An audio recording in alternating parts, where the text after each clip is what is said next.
movements in the future of Islam.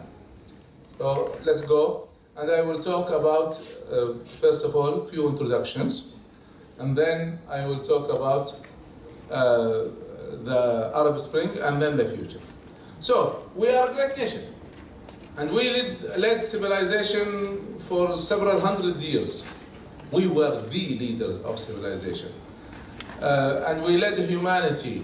And the difference between our leadership and the others is that we advanced humanity not only in science and technology and different sciences, but we did that with ethics, with values, which others did not have. And that's what the Western civilization today, there's quite a separation between ethics and technology or advancement or even medicine sometimes. So they are creating a problem, especially the Americans. See, after staying that long in America, I know America so well. Americans destroyed the taste of humanity. So they taught humanity how to eat junk food, how to dress badly, and how to consider shouting as singing, etc., etc. So they really destroyed humanity. So we as a nation really need to revive ourselves, not only for us, but for humanity. And I want to emphasize a major thing. What is the purpose of Islam? It is the happiness of humanity. That is the purpose of Islam. It is not the happiness of Muslims. It is the happiness of humanity. That is the goal of Islam. But this happiness is in this life and also in the hereafter. That is what we are after. Anyway, so we have been backward, 400 years of backwardness. And if I want to specify a date where this started, then I would choose 998 year of Hijrah. Or if you want it exact, it is the third siege of Vienna by the Ottomans. After that, we started our decline. There is a very important idea here to understand about the movement of civilizations. Civilizations are like the stock market. The history of civilization is really very similar to the stock market. So when you follow the stock market, you see continuous movements up and down. But when you look at the whole year, then you can maybe draw a line going up or going down. Now, if you do it over several years, then you see cycles of going up and then cycles of going down. Civilization is the same thing. It doesn't go up continuously. It continuously fluctuates up and down. But there is a general trend. So in our Islamic history, and I've drawn, in another lecture, I've drawn the line of Islamic history. So the ups, for example, like Badr, like Fath Makkah, like Hattin, etc. And then the downs, like Uhud, like Al-Khandaq, we were under pressure. The down like the Mongolians when they took over Baghdad, etc. So with that, you can draw a general line of up and down. Here I'm talking about this general line. It doesn't mean that within these 400 years there were no good events or even great events. But then again, these are glimpses in history. Before I finish this is a very important idea. Remember this, please. If you want to distort Islamic history, or any history, what you do is you go to these fluctuations and choose the points that are down and present them as history. And you say this is the history of the Muslim world, which is a disaster. And if you want to do like our sheikhs, you take the up points, say our history is all glory and mashallah, we did nothing wrong. And history is neither way. So, to be fair, you shouldn't look at events. You should look at general trends. So that is a very important idea that I wanted to throw in. Right. The lowest point that we have reached is the years of colonialism, occupation. And just to give you an example, what these people did to us. Take, for example, Britain. Britain was controlling Kuwait. And they controlled Kuwait really by politics. There was no military invasion or so on. But sometimes dumb rulers benefit our enemies more than their armies. So the Kuwaiti rulers signed an agreement when oil was discovered first in Kuwait in 1946.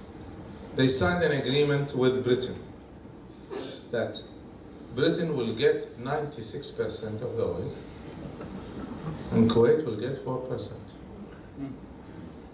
And that agreement continued until 1961, and it was changed to 50-50. So just imagine how much they sucked our blood. So, years of colonialism, and then we became free. And this freedom wasn't really easy, because what they did is they left behind oppressive regimes that really worked for the benefit of Britain and France. And so yes, we got our independence, but it was handed over to oppressive regimes that really benefited our enemies. And they kept us in becoming more backward. So in every part of our life, almost, we became backward. And I'll give you the statistics. Now I chose this. This is the Global Competitiveness Report. And I have the 2013. But I wanted to show you the picture at the time of revolutions, when the Arab Spring started. So you'll understand why did it start. So these are the numbers of 2010, 2011, 139 countries. Now, if you want to go into, if you want to find the latest numbers, then you just click the Global Competitiveness Report 2013. And it's available now. And it's free of charge, by the way. So this is the front page of it. And I will give you now the numbers. So from these numbers, you know why, you would understand why people revolted. Let's talk about the situation in economics. Financial, under economics there are 7 major indices, and under each index there are 7, 10, so you're talking 70, 80. But I chose the most important one, and that is financial market development. Are you developing your country financially? And for example, Libya was number 4 in the world in availability of cash. Number 4. So that's another index. But having cash is worthless if you don't use it for development. So let's see the numbers. The top 5 at that time were Hong Kong, Singapore, Australia, Norway, and Finland. These are the 5, and in order. These are the greatest 5 in the financial markets. Malaysia was number 7. So really good, mashallah. The Arab Spring countries. Syria, 124 out of 139. Huh? Egypt, 82. Libya, 130. 130 in money, in financial markets. They were number 4 in the availability of money. And development, wallahi, I visited Libya several times. Wallahi, I don't exaggerate. The street next to my home in Kuwait is better than the major highway to the airport. So that's how bad the situation is. Anyway, Tunisia, 58. At that time, there was no numbers for Yemen. But Yemen, usually, whenever you see a number, Yemen is worse than Libya. Really. Any number you see for Libya, then the 5th country of the Arab Spring, and that is Yemen, remember, it's worse than the number of Libya. Then, we talk about health and education. Let's see the numbers of health and education. Of course, here we're talking about primary education. They have primary education, secondary education, and training. There are different numbers. I will not bother you with all the numbers, but I just want you to see the picture. So, the top 5 countries in education at that time: Belgium, Finland, Singapore, Iceland, and New Zealand, in order. Now, Malaysia at that time was 34. I think now it's 24. Arab Spring countries: Syria 64, Egypt 91. Huh? Many people go to study in Egypt. I don't know why. Well, I don't know why. Including religious education, really lousy. Libya 115 in education and health. Tunisia was better. Tunisia was 31. We go and talk about the percentage of youth in each country, because these youth are the ones who refused this situation and did the revolution. Youth percentage in the population: 15 to 19 years old and 10 to 14 years. So each point will give you both numbers. Anyway, so these are the numbers. Egypt, 45%, huh? Less than 19, huh? Syria, 48, Libya, 39, Tunis, 32, Yemen, 57. While in Japan, 20, Canada, 25, Germany, 21. So you see the comparison, huh? And this is not, we're talking 19 years old.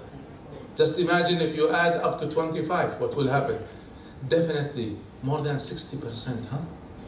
Less than 25 years old. Gallup has done a study on religious choices. They ask people certain questions. For example, do you consider yourself religious? And they asked, in the Arab world, Muslim world, they asked, how important is Sharia in your life? And do you agree that Sharia will be a major part of the constitution, or a part of the, or not? So let's see the answers. Is religion important in your daily life? Look at the numbers. And this is Gallup, huh? This is not us. So Indonesia, 99%, Egypt, 98%, Arab Emirates, 98%, Saudi Arabia, 98%, Bangladesh, 96%, Pakistan, 95%, Jordan, and so on. So the lowest is, you see, the lowest in the Arab countries was Tunis, which is 34 only. While you see Iran, for example, is 74, which people would expect more. Huh? Compare that to the United States. By the way, the United States is a religious country, huh? In general, Protestant religious. And that's 68, while UK, 28. France is 31. So you see, it's a huge difference. People consider religion a major part of their life. Now, how much do you accept Sharia to be part of the constitution? And the red, Islam is not a source. And then the two other numbers is Islam the only source or a source. So of course Turkey was the worst, was 57, that they did not want Sharia to be part of the constitution. While you see Egypt, for example, if you add the two numbers, you're talking 90%, the only or a major part of Sharia. You talk, for example, compared Iran, for example, you're talking 80%, and so on. So we don't have all the numbers, but these are the numbers. Huh? These are the numbers.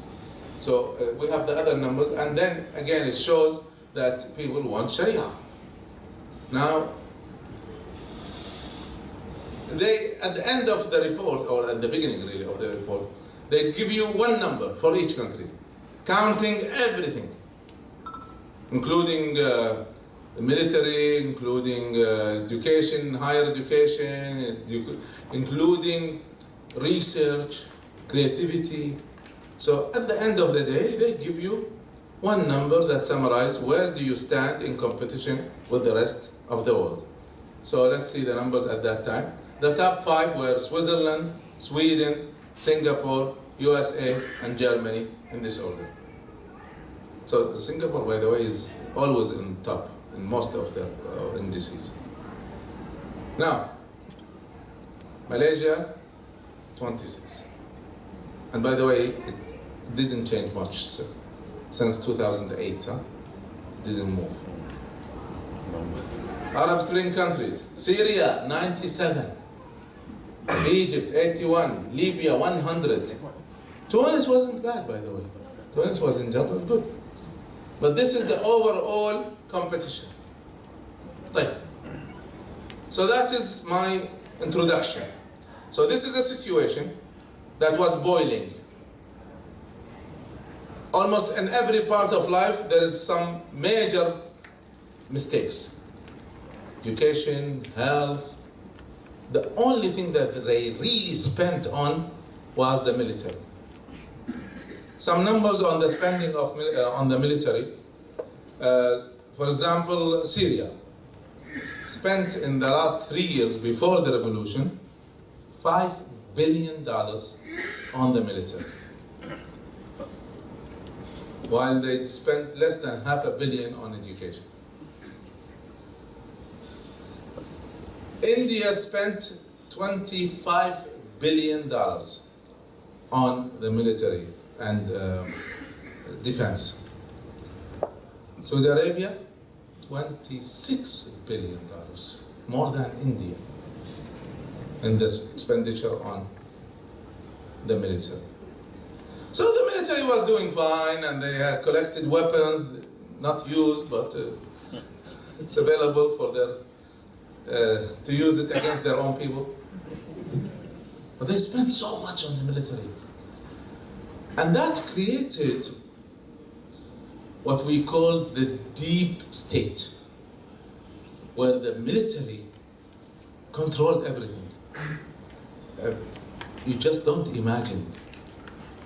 Nobody can be appointed in any position without the agreement of mukhabarat, of the intelligence. You cannot be promoted in any university without their permission. And you have to get a paper on that. I mean, it's not only secret. And of course, many people have to pay to get that paper. So that created a huge corruption. They took the best lands, even in the capital, and created for them palaces that are called hotels. Really, I'm serious. I stayed after the revolution in a hotel. This is a hotel built by the military, for the military. Then after the revolution it was open to the people. It's a 7-star hotel, on a hill inside Cairo, with 7 restaurants in it. etc., etc., etc. So people saw that, and that led to the revolutions. Now, being in the leadership of Ikhwan in Kuwait, but also in direct link with Ikhwan everywhere, I know the details. And many of the first steps taken in the revolution was done by some of my students. So I know the details of this. I'll give you just a glimpse of that. Okay. Islamic movements started for two goals.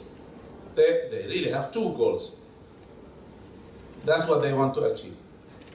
The first one is steering Muslims towards the true Islam. And as you know, Muslims have been away from the true Islam.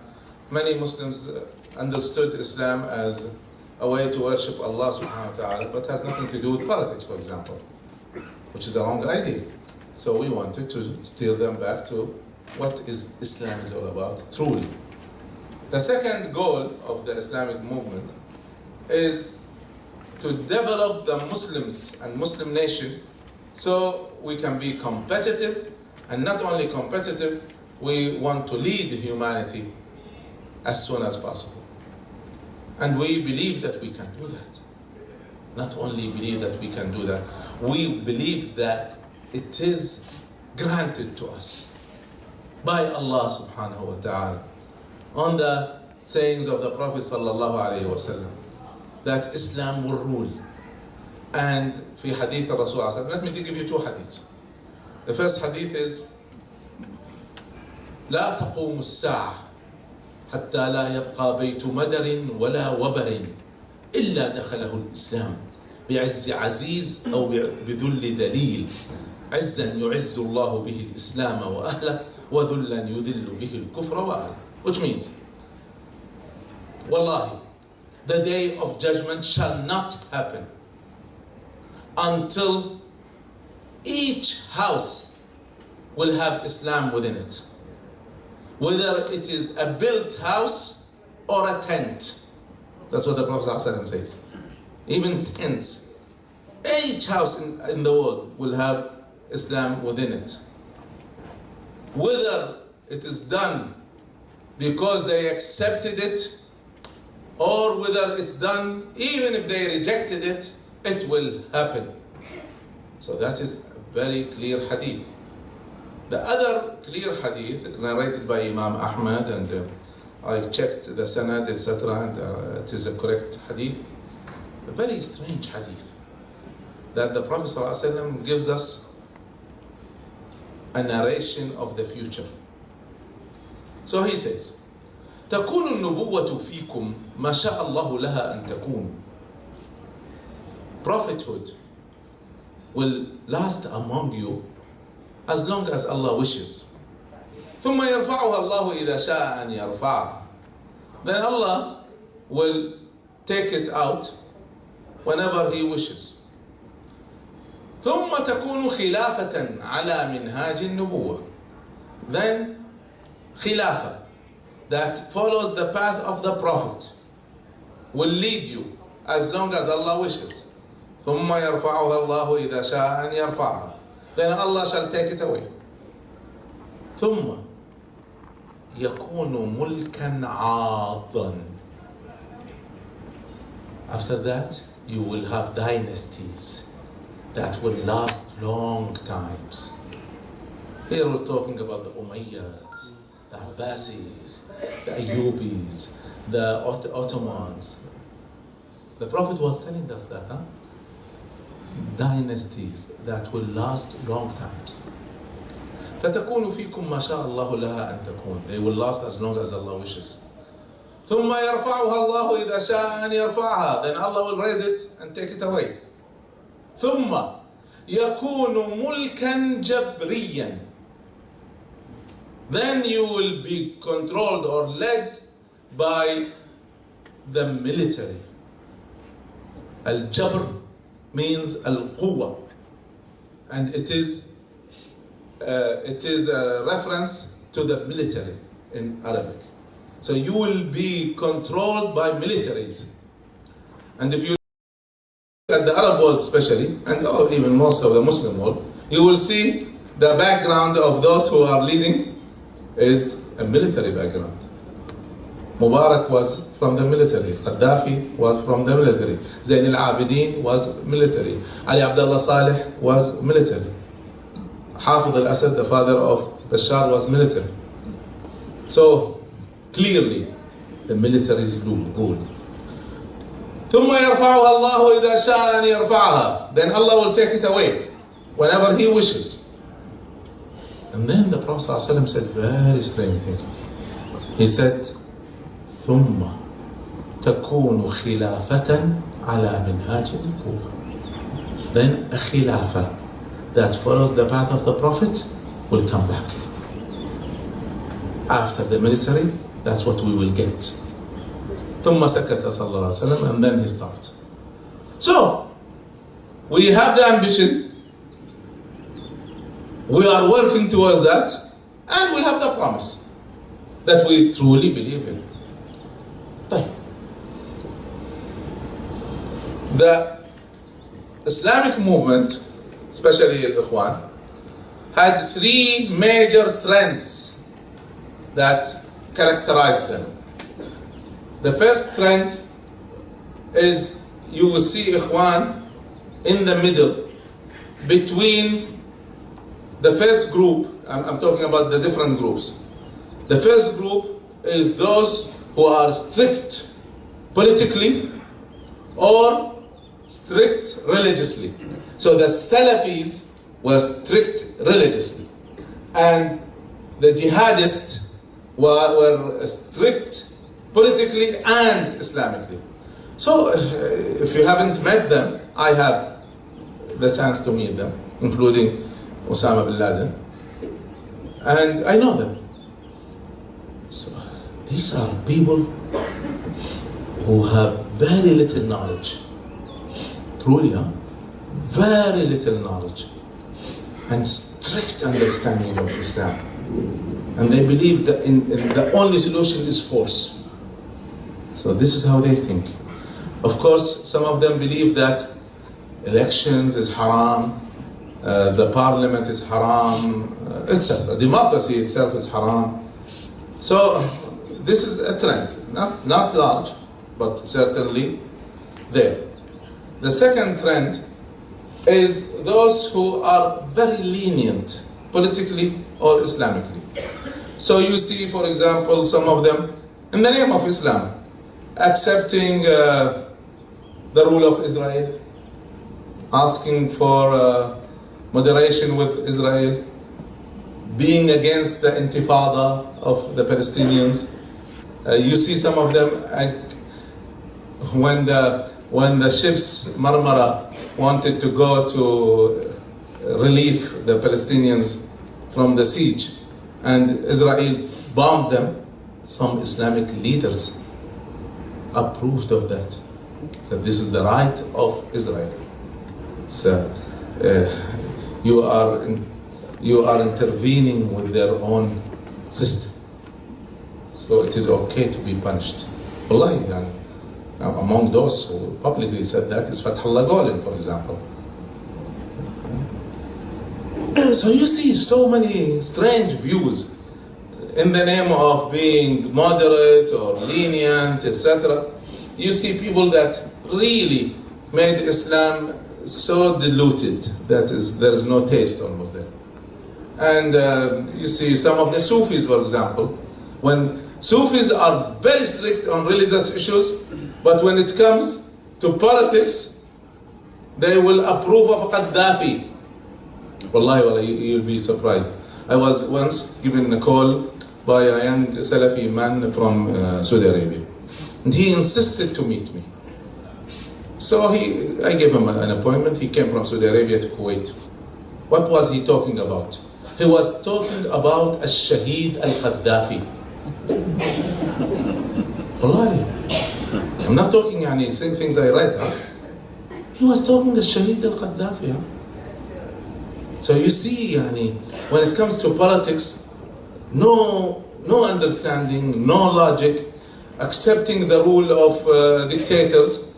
I once was in a discussion with a major scholar of the Salafis, and he was talking about that this whole revolution is wrong, and it is wrong to be against the ruler of a country because he is waliyul amr. He is waliyul amr. So I teach how to be smarter.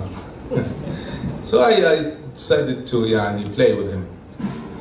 So I said to him, suppose somebody started a revolution against the ruler of the country. What do you consider that person? He said, this is khariji and doing something haram and must be punished and killed. I said, why? He said, because it is haram to revolt against waliyul amr. I said, even if that waliyul amr became a ruler not by the choice of the people, but by force. And this is in Sharia is referenced according to the Salafis. They call it hukm al-mutaghallib, the rule of the one that has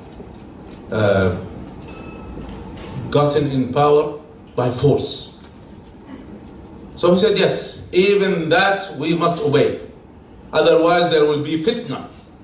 I said, then suppose this man who revolted was able to be victorious and took over the country. He took over by force. Is he waliyul amr now? He said, yes. So what is our duty towards him? We must obey him. Said, just 1 minute ago, he was a khariji, to be killed, and now we must obey him. What kind of religion is that? This is what I call drugging people by religion. So we see this and we see this. And then the third trend is the moderate trend. Now, brothers and sisters, if you want to draw this. The Salafis, when they present Islam, and if I ask them to draw Islam, they say Islam is a straight line. This is their understanding of Islam. A straight line. As-siratul mustaqim. So any point to the right or the left of this line, you have deviated. That is not how we understand Islam. We do not understand Islam or as-sirat al-mustaqim as a straight line. We look at it as a river. It's a moving river. The river has two sides. And if you cross the side, then you're not part of the river anymore. So you can be too lenient, and you will leave Islam, or you can be too strict and you leave Islam. But within the river itself, there are thousands of straight lines, but you are still within the river. And you can be to the right and be strict, but within the river. And you can be to the left of the river and lenient, but you're still within the river. And this is not my understanding. This is the understanding of the great scholars of Islam. Al-Imam Malik was asked by Abu Ja'far al-Mansur, the Abbasi Khalifa, to write a book about the Sunnah of the Prophet ﷺ. And they agreed that the book will not include, look, this is specifically said that, will not include the strict opinions of Abdullah ibn Umar ibn al-Khattab or the lenient opinions of Abdullah ibn al-Abbas. Now look, they are talking about two great scholars and companions. But it is very well known that Abdullah ibn Umar is strict. And it is very well known that Abdullah ibn Abbas is lenient. Who represents Islam? All represent Islam. Both and all. So a person like me, if I want to evaluate where do I stand, then I am within this river. To the left a little bit, but I am within this river. More liberal, yes. Not exactly in the middle. Definitely not to the right. But this is who I am. This is my beliefs. This is my ideas. And I am proud of them. But I consider the others within Islam. I don't consider them outrageous, out of Islam.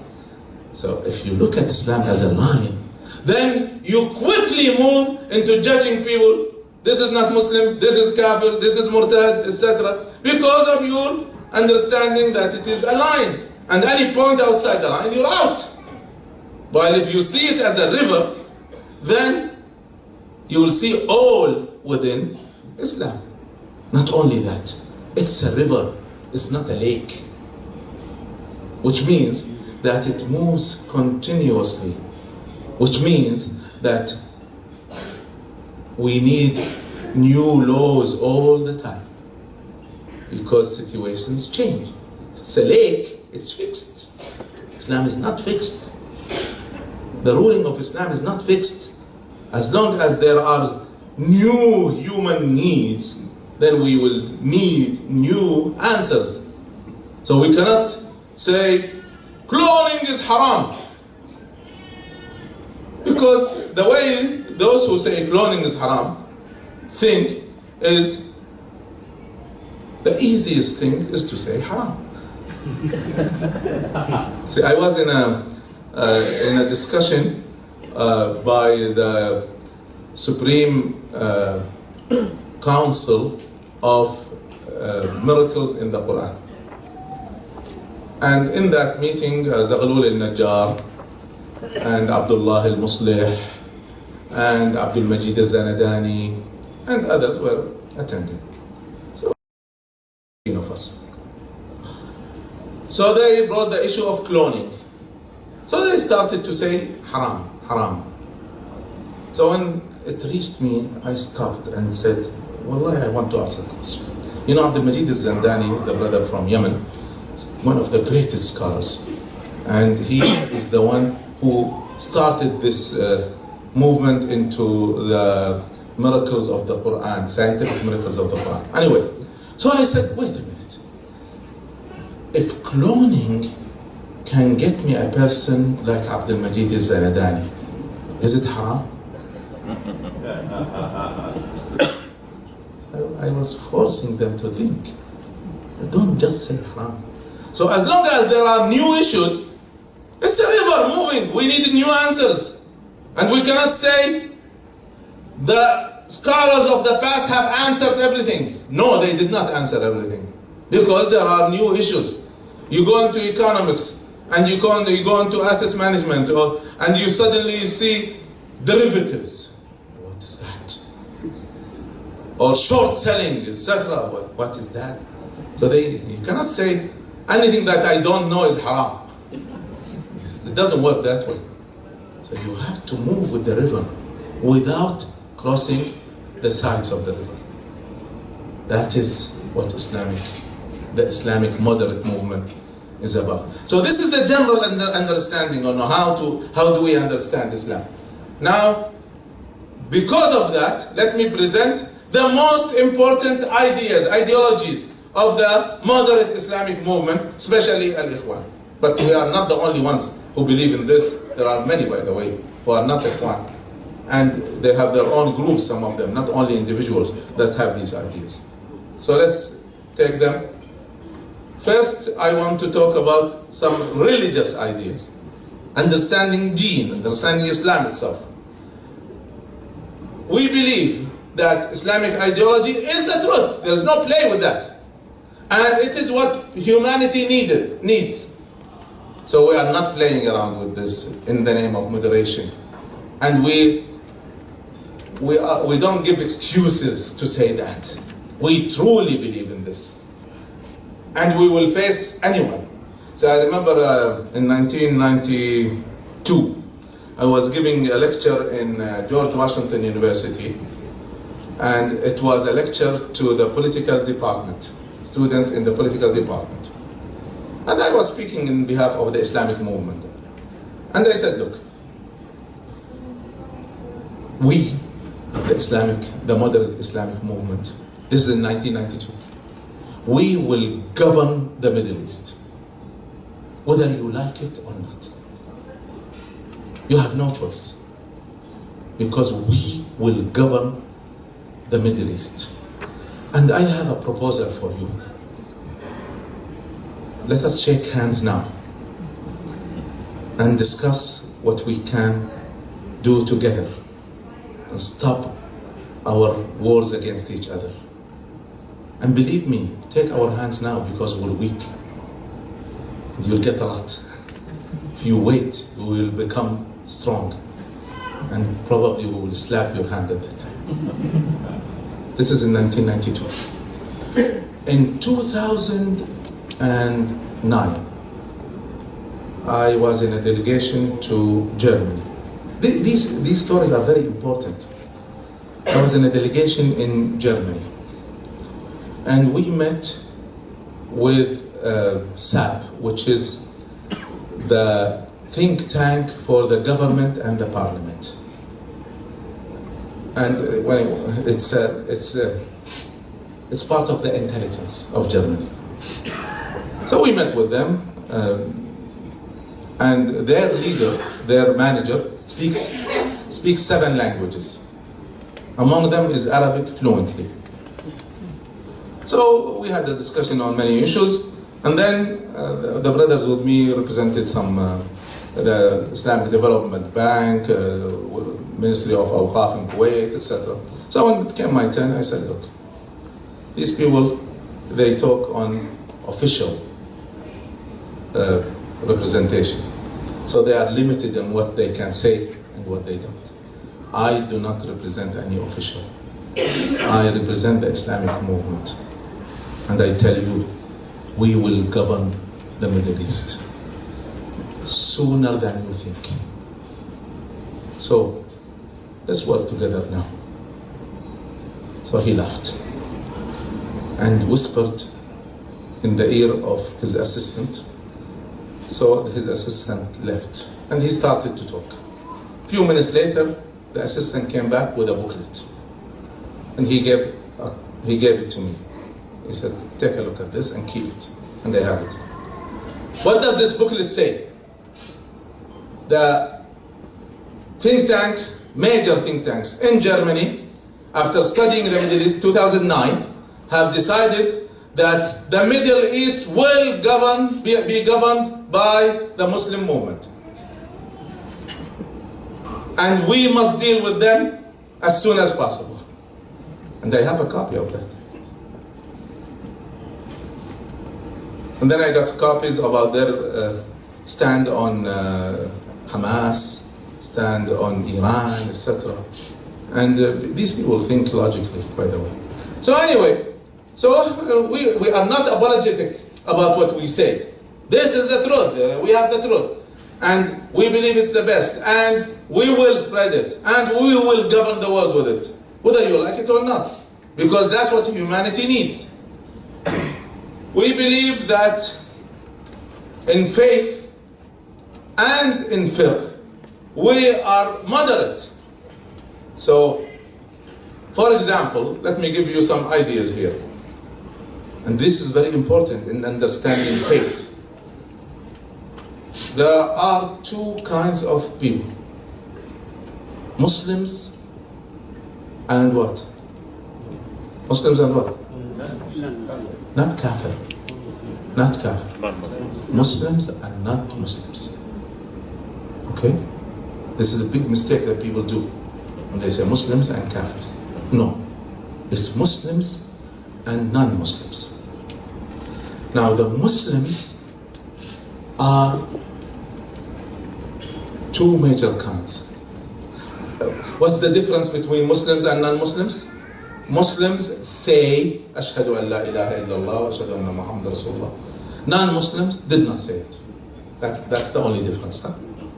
Very simple. Islam is very simple, very clear, very moderate. Now Muslims are two kinds. Mu'min and munafiq. Muslims, those who said La ilaha illallah Muhammad Rasulullah, are two kinds. There are mu'min. قالت الأعراب آمنا قل لم تؤمن ولكن قولوا أسلمنا. The Bedouins said, we are believers. The Quran says, don't say we are believers, say we are Muslims. وَلَمَّا يَدْخُلِ الْإِيمَانِ فِي قُلُوبِكُمْ, because faith has not entered your heart yet. So that's in the Quran. So those who truly believe are Muslims and mu'mins, like us inshallah. The other group are those who said we are Muslims, Ashhadu an la ilaha illallah Muhammad Rasulullah, and in their hearts they don't really believe. So how do we deal with them? We deal with them in two levels: this life and the hereafter. In this life, we humans cannot tell what is in the heart, and thus we deal with both groups as Muslims. We don't question their belief, and we deal with them in every way that we deal with Muslims. So we can marry from them, we eat their meat, they bury with us, etc. There's no distinction in this life. The only distinction that is done for hypocrites who don't believe but they claim to be Muslims was done by the Prophet ﷺ, because it is wahi, because you need to know what is in the heart. And that is not my saying. This is the saying of Umar ibn al-Khattab when he said, أيها الناس, O people, إنكم كنتم تؤخذون في عهد النبي صلى الله عليه وسلم بالوحي. You were judged when the Prophet ﷺ was present among us by revelation. وقد انقطع الوحي. There's no more revelation. فمن أظهر الحسنى عاملناه بالحسنى ومن أظهر السوء عاملناه بالسوء. If you behave well, we treat you well. If you behave badly, we treat you badly. We don't care what is in your heart, because we cannot judge it. So that is the first group. Now the second group, which is not Muslims, include several groups within it. The first group within non-Muslims is kafir. Who is kafir? Who is the kafir? Is every non-Muslim a kafir? No. Kafir means, and this is the Arabic exact word, kafir, kafar, means rejection. They rejected the truth, which means that this person was presented Islam in a good manner, in a good way, and refused, rejected. That is kafir. But what about those who never heard about Islam? They are not Muslims. We don't play with that. They are not Muslims. But they are not kafir also, because they did not reject. Now, the third group is Christians and Jews, which can be kafir if they have been presented the truth and refused, or they stay as Ahlul Kitab, which means that if they are not kafir, they are Ahlul Kitab, meaning that they are not Muslims. We don't play with that. They are Christians and Jews. We don't play with that. But there are certain rules that Allah has applied. We can marry from them, we can eat their meat, etc. So special rulings. All of this is in this life. What about the hereafter? We are not God, we are not Allah. Allah judges who goes to heaven and who goes to hell. In all groups. Unless a person is specified by revelation, like Abu Jahl, Abu Lahab, Fir'aun, then we say this person goes to hell. We are not allowed to say about any person, this is a person that goes to hell. Because if you do that, you're appointing yourself God. So don't deal with non-Muslims as kafir. It is only those who have presented the truth and rejected it. What is the percentage of that? For those who are interested in da'wah, we have done a study in America. 90% never heard about Islam, anything. 90%. Nothing about Islam except what they hear in the news, which is Muslims are terrorists.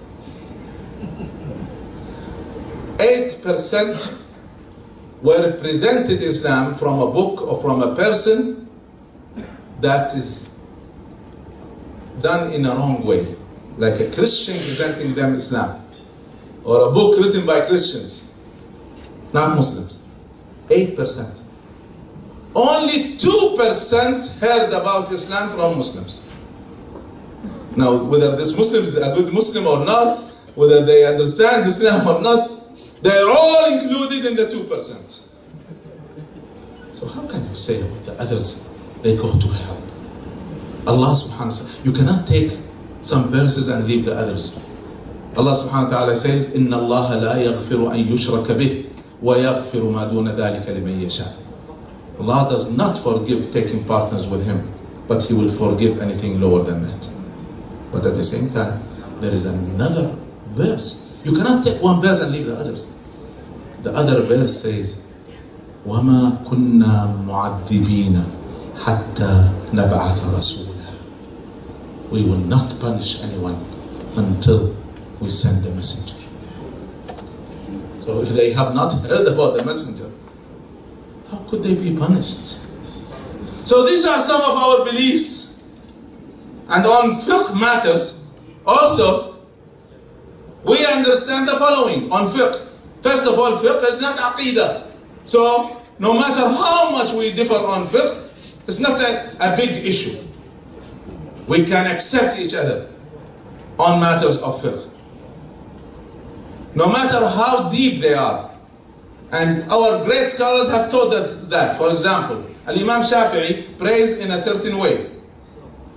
And when he prays, for example, he puts his hand next to his shoulder.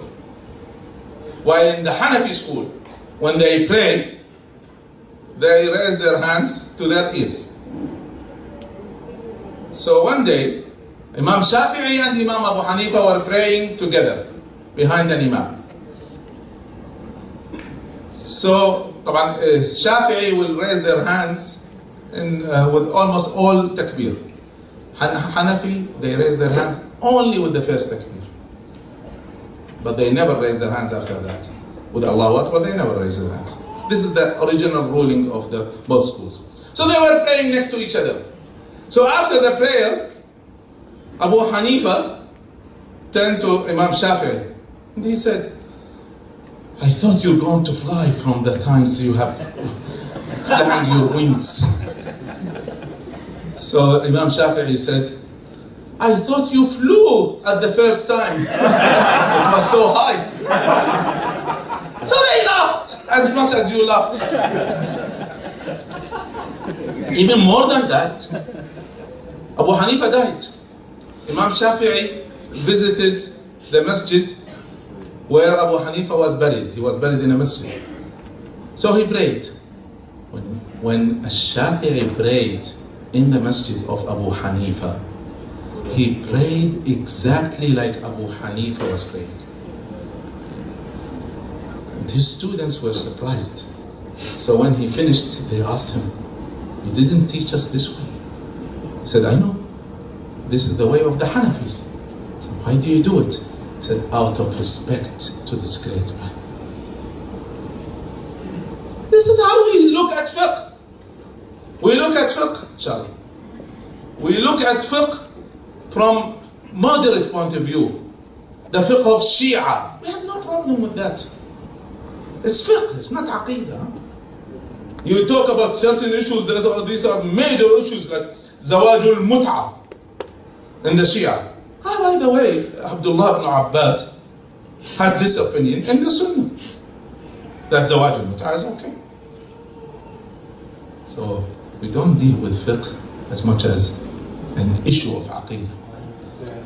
Okay. Continuing. Balance between this life and the hereafter is another major idea. I have to run. Politically speaking, some of our ideas, and this is very important, really very important. We believe in a civil state, not a theological state, not an Islamic state in the sense of theology. We believe in a civil state with a religious reference or background, which means that we believe in democracy and we believe in the choice of people. And whoever the people will choose will rule according to their agenda. Now if they choose us, we will rule with an Islamic agenda, with no apology. This is our agenda. We are proud of it. Now if people don't choose us, we have no right to oppress them or do a revolution or take over. We have no right. What we should do is go back and make da'wah and convince people of our ideology so they will choose us. This is how we see it. And then, no revolutions, no coups, etc. The people will choose. We believe in political freedom in the sense that political pluralism, which means that everyone has a right to form a party without the permission of the government. No permission. This is a given right to the people, including Jewish parties, atheist parties, whatever. This is the right of the people. And let the people choose. See, we will do jihad if this is not there. Jihad is done لِتَكُونَ كَلِمَةُ اللَّهِ هِيَ الْعُلْيَا. We will abolish tyranny and then let the people choose. So we have a balance between two things. The one on one side, إِنِ الْحُكْمُ إِلَّا لِلَّهِ. Only Allah governs. On the other side, لَا إِكْرَاهَ فِي الدِّينِ. There's no compulsion in religion. What does this mean? It means that as a rule, nobody may oppress others. Let freedom govern. In that case, everyone would choose their own religion without oppression. So it's a beautiful system. By the way, if I had more time, I would show you that these political parties were found at the time of the Prophet. In Medina, there were 3 parties in Medina. Right. Intellectually speaking, we believe in freedom. Freedom of religion, freedom of speech, freedom of press, but disciplined by morality. So not in the name of freedom you can curse others, insult others, distribute pornography, well, whatever. You cannot. This is not freedom. But freedom that is moral. So we don't control the freedom of the people, we control the morals so that they will not be corrupt. We are open to all ideas. And if you go back to Islamic history, you see Muslims open to philosophy, to Judaism, Hinduism, Persian theology, etc. They were, by the way, many people don't know this. Muslims translated the teachings of Aristotle, especially done by Al-Farabi. Then they were lost in Europe. They lost it. They didn't have any book. And then they retranslated it from Arabic into Europe. And that is what is found in their hands today. So we saved it for them. So you see that we are open to all ideas. We had no quarrel with these ideas. Again, freedom of speech to all. Again, without cursing, without insult, with morality. So these are some of ideas. Socially speaking, human rights, compatible with Sharia, with Islam. And by the way, when you study human rights, you will see Islam deeper than the Declaration of Human Rights. And we did a full study, article by article, of the Human Rights Declaration. And we can show and prove this. Women's rights, and I talked about this today, and she has full freedom and all positions. Protecting the family structure. Not in the name of freedom, we will destroy morality. So we are against homosexuality because it destroys the family structure. And we are pro the protection of the family, which means that, yes, there could be limits on multiple marriages. A man marrying more than one wife. If they are going to make it a game and play with it, this is not the purpose of Islam. So, yes, it is Sharia, but yes, it has a goal behind it. So if you do this and destroy the family structure, then you're playing with it. An example of that, some of scholars have talked, this is really unfortunate, that what they call the weekend marriage is halal.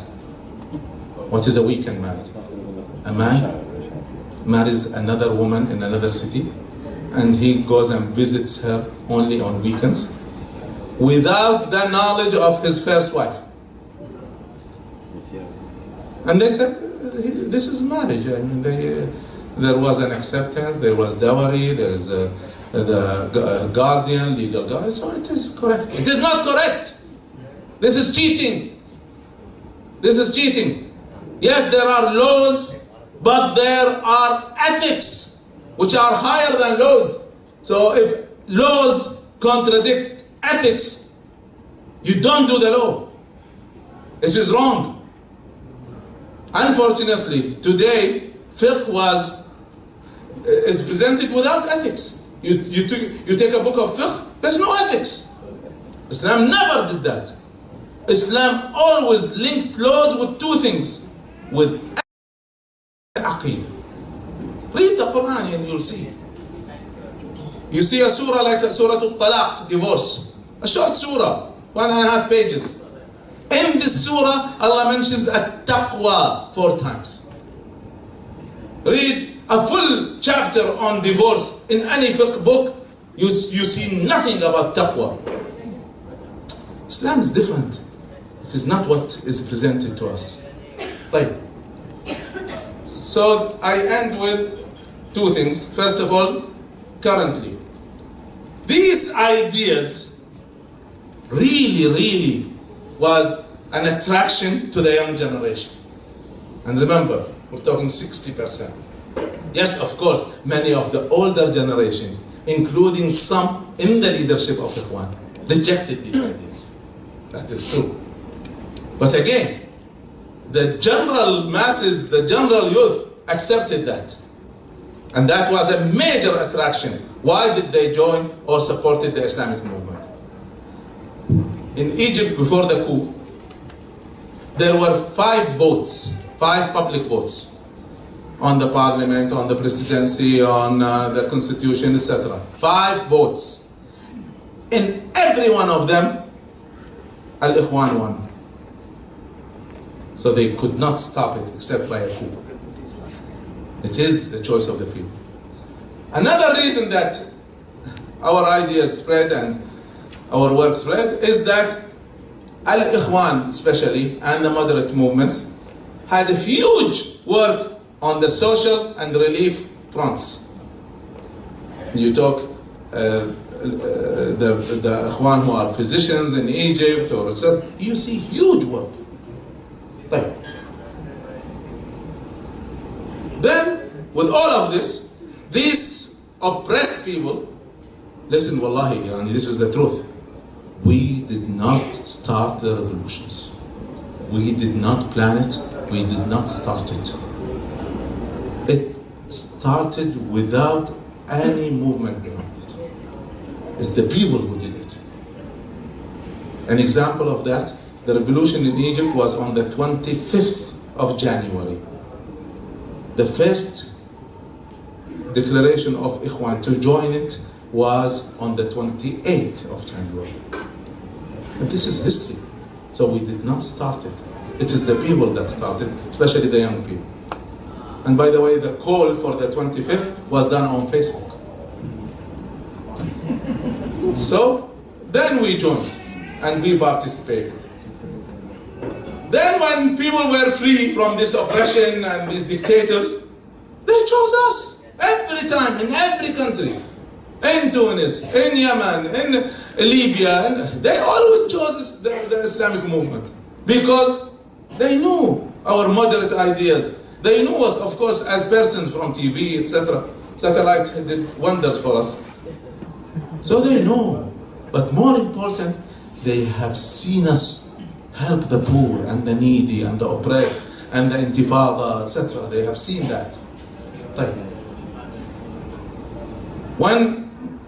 When the Muslim movement reached the government, they were faced with the following: economic disaster. An example of Libya. Libya is an oil country. Production of Libya is 1.5 million barrels. Kuwait is 2. So it's a very rich country. Population of Libya is only 6 million. So not high. Egypt is 90. $110 billion of the Libyan money was registered in the name of Gaddafi and his sons personally. And they cannot get it even today. Inshallah, خلاص? Okay. As I said, backwardness in all areas, education, health, etc. And of course, resistance, especially in Egypt from the military, in Tunisia from the secularists. As I said, in Tunis, only 34% wanted Islam, but 48% chose the Islamic movement in the election because they know they are not corrupt. Anyway, of course, this led to failure, of course. So I met with the Murshid in June 2011. And I met with Sheikh Mahdi Akif and Isam al-Aryan and Khairat al-Shatir, all of the leadership. Personally, one by one. I asked them dearly, please don't take the presidency. You will fail. Not only you. Anyone who takes it will fail. But again, they had their reasons. If I had time, I would have gone through this. So this will face anyone who will rule, including the Sisi. And by the way, Sisi will rule. So it's very clear from day one, by the way. So, what is the future? The future is, in my estimation, that Tunis is settled, Yemen is mostly settled, and Libya is also mostly settled. Yes, there are news here and there, but I was there about 3 weeks ago. It's total exaggeration. Anyway, but in Egypt, we believe that Egypt will continue to have demonstrations and unrest for about 5 to 10 years. And of course that will bring even a worse disaster economically, because Egypt depends about 20% of Egyptian economy is on tourism. And tourism today is only 20% of what it was before the revolution. Of course, the other side is outside investment. In foreign investment in Egypt is zero now. And who would inject money in such an environment? So they will face a disaster. Anyone who will rule will face it. But after this, people will re-choose the Islamic movement. And it is quite different than before. It's not Abdel Nasser or Sadat. It is a new generation. And You can see clearly from demonstrations in Egypt that it is growing day by day, which was a major sign that we would follow. Another major sign that we would follow, and which is very important for you to understand, is what is the percentage of Ikhwan in these demonstrations. At the time of Rabia, before the coup, Ikhwan represented 25% of the attendance. Currently, Ikhwan represent between 6 and 7% only, which means that others are regretting what is going on and speaking up against it, which is very important, by the way. Again, we have no question that we will come back to power. Wallahi, Allah, there's no doubt in our minds. This is only temporary, and not as the time of Sadat and Abdel Nasser and Mubarak. This is different. So this is our opinion, and this is where we stand, and this is what we believe in, and this is our estimation of the future. I'm sorry I've taken longer than expected, but inshallah you have learned and enjoyed it. Barakallahu feekum. Assalamu alaikum.